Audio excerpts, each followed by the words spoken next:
Members of the jury, I know of no duty of a citizen that is at all comparable in importance with that which falls upon a member of our community who is called upon to sit in judgment upon a fellow being and to pass upon a case involving the liberty and the future of a person accused of crime.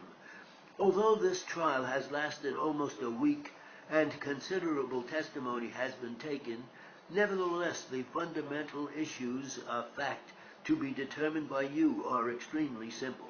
Before instructing you more specifically respecting the law applicable to this case, I shall state to you some general propositions of law applicable to all criminal charges, which you members of the jury are to bear in mind throughout the consideration of this case, and by which you are to be guided in arriving at your verdict. The defendants are presumed to be innocent until the contrary is proved.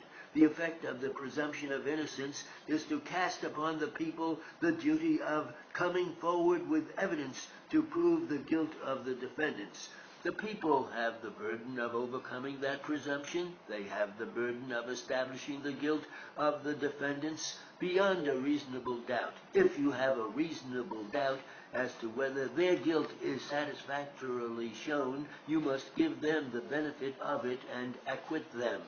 A reasonable doubt is such a doubt as a reasonable and intelligent man, after a full and fair review of all the evidence, can conscientiously say that he entertains, and for the entertaining of which he can give a good reason based upon the evidence or the lack of evidence in the particular case.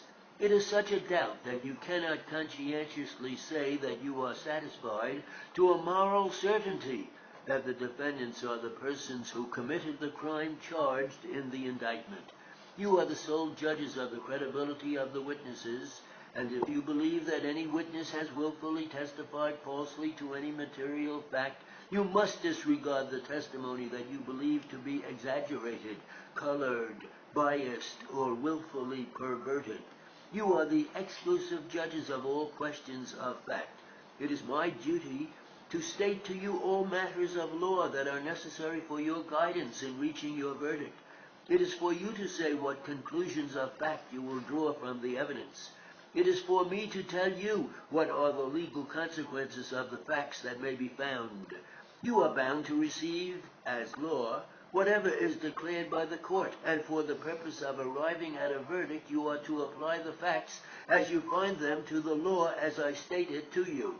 In the course of my charge, I may refer to the evidence, and if your recollection of the evidence differs from mine, your recollection will control. You are to decide the facts on the evidence and the evidence alone. The denial by the court of motions made by counsel for dismissal of the indictment does not indicate that the court has found any opinion or has any opinion as to the guilt or the innocence of these defendants. The grand jury found an indictment against the defendants, charging them with the crime of assault in the first and second degree.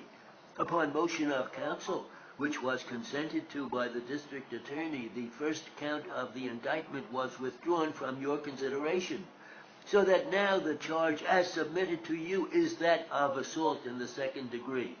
An indictment is an accusation in writing charging a person with a crime, and the mere finding of an indictment by the grand jury is no evidence of guilt. It is not even a circumstance to be considered by you, because the burden of establishing the guilt of the defendants rests upon the people throughout the entire case.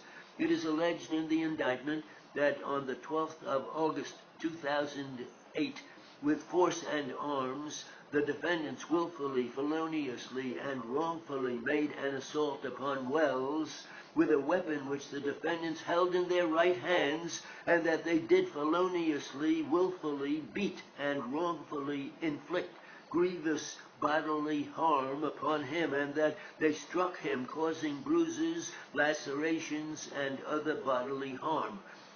Ladies and gentlemen, it is the contention of the people that this assault was caused by the defendants without any provocation or justification. Whatever contention the people have advanced to you must not be taken conclusively by you, but you must weigh the evidence and give it that consideration.